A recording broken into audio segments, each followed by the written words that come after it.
High বন্ধুরা, দেখো আমার গোপাল সোনাকে জামাই ষষ্ঠীর খাবার খেতে দিয়েছি। দেখো আজকে জামাই ষষ্ঠী, আমরা বিকালবেলা যাব, এখন যাব না এত রোদ্দুরে।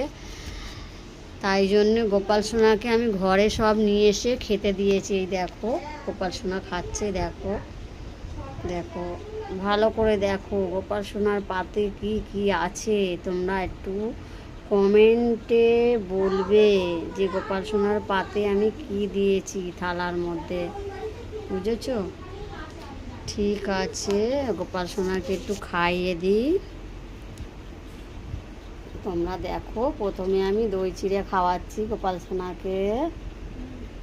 দেখো আমার গোপাল সোনা দই চিড়ে খাবে, নাও বাবু খা,